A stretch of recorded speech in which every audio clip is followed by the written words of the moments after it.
राम राम दोस्तों, आप सबका स्वागत है मेरे YouTube चैनल यानी कि सच बाय तनु बालियान पर। और मैं हाजिर हूँ एक और सच लेकर, वो सच जो आपके लिए जानना बेहद ही ज़रूरी है और मेरे लिए भी ज़रूरी हो जाता है कि आप तक वो सच पहुँचाया जाए जो आप टीवी चैनल्स में नहीं देख पाते। दोस्तों, अगर आप मेरे चैनल पर नए हैं तो मेरे चैनल को तुरंत सब्सक्राइब करें, साथ ही मेरे वीडियोस को लाइक करें और ज़्यादा से ज़्यादा शेयर करना तो बिल्कुल ना भूलें।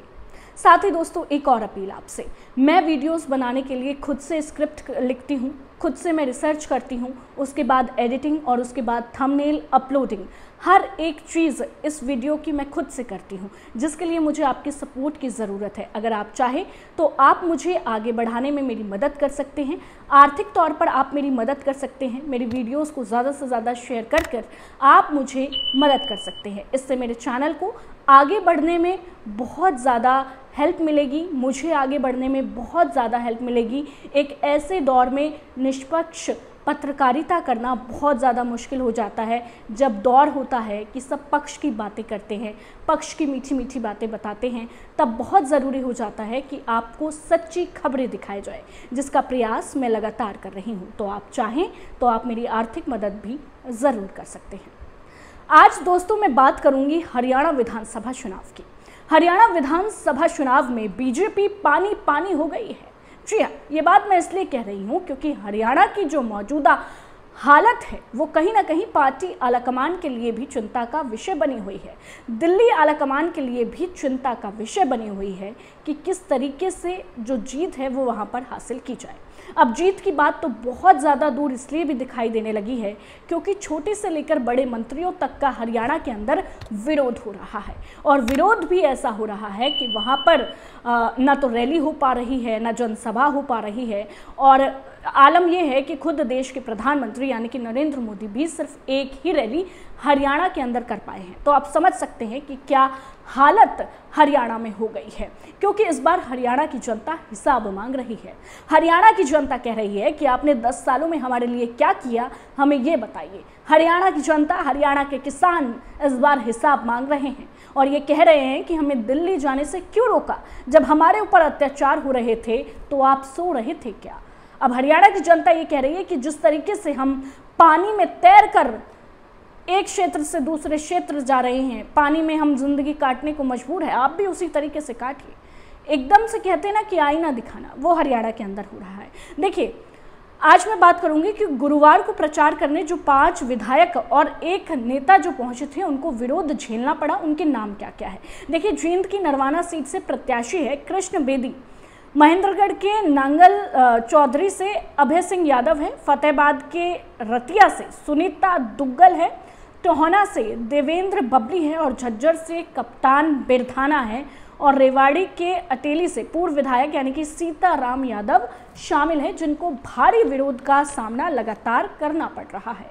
आलम यह है कि प्रत्याशियों को काले झंडे दिखाए जा रहे हैं, गाड़ियां रोकी जा रही है, काफिले के काफिले वापस किए जा रहे हैं। जो नेता, जो मंत्री, जो प्रत्याशी वहां पर लाव लश्कर के साथ पहुंच रहे हैं, उनको गो बैक के नारों के साथ वापस भेजा जा रहा है।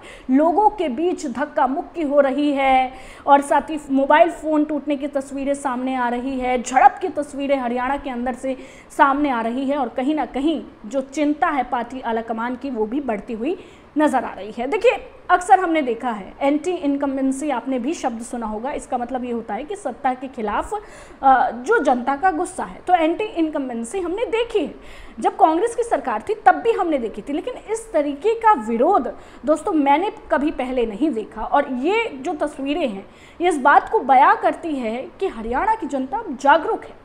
हरियाणा की जनता अब बहलाने फुसलाने में नहीं आएगी। हरियाणा की जनता को कच्चे वादे नहीं चाहिए, हरियाणा की जनता को ठोस वादे चाहिए।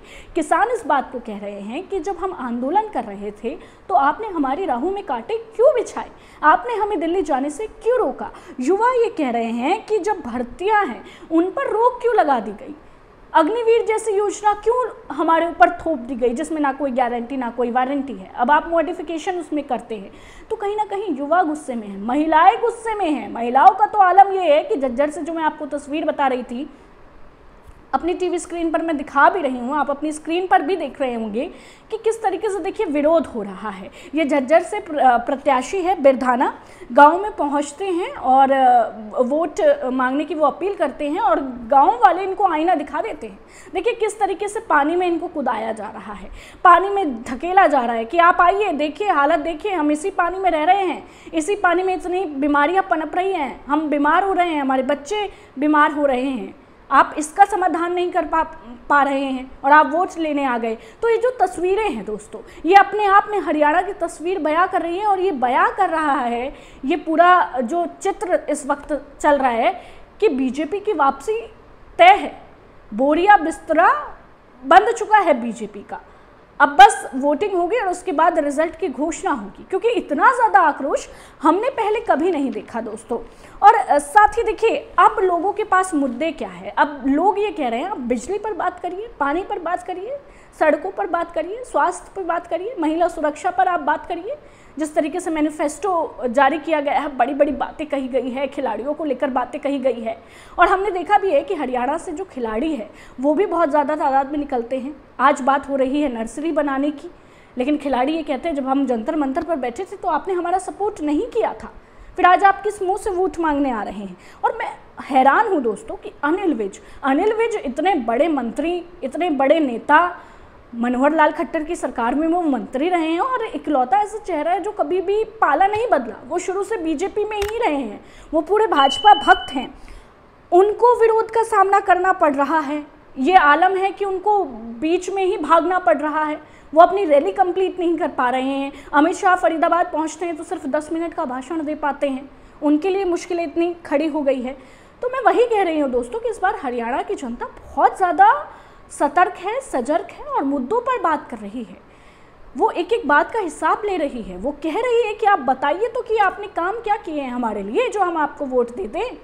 और ये जिस तरीके की विरोध की तस्वीरें मैं लगातार आपको बता रही हूँ, दिखा रही हूँ, समझाने की कोशिश कर रही हूँ कि भाजपा के लिए इतनी राह आसान नहीं है, भाजपा के लिए किला फतेह करना इतना आसान नहीं है। सीएम फेस चेंज हो गया हरियाणा के अंदर और नायाब सिंह सैनी का विरोध खुद सैनी समाज में हो रहा है। ये भी बड़ी बात है दोस्तों कि खुद सैनी समाज उनको एक्सेप्ट नहीं करा रहा है। वो मनाने के लिए पहुंचते हैं तो कोई उनसे हाथ तक मिलाना नहीं पसंद करता, कोई उनसे मिलना नहीं चाह रहा। ये सब तस्वीरें भाजपा के पतन की तरफ इशारा करती हैं। ये बात मैं नहीं कह रही हूँ, ये तस्वीरें बयां कर रही हैं हरियाणा का हाल। और दोस्तों मुझे भी ऐसा लगता है कि चाहे सरकार कांग्रेस की हो, चाहे बीजेपी की हो, चाहे आम आदमी पार्टी की हो, जनता को आईना दिखाना चाहिए। जो जनता झज्जर के जिस तरीके से जो प्रत्याशी है उनको अपनी समस्याएं बता रही है, विरोध कर रही है, वो एकदम सही है, क्योंकि ये वो हैं जो कि कभी निकले ही नहीं अपने एसी रूम से।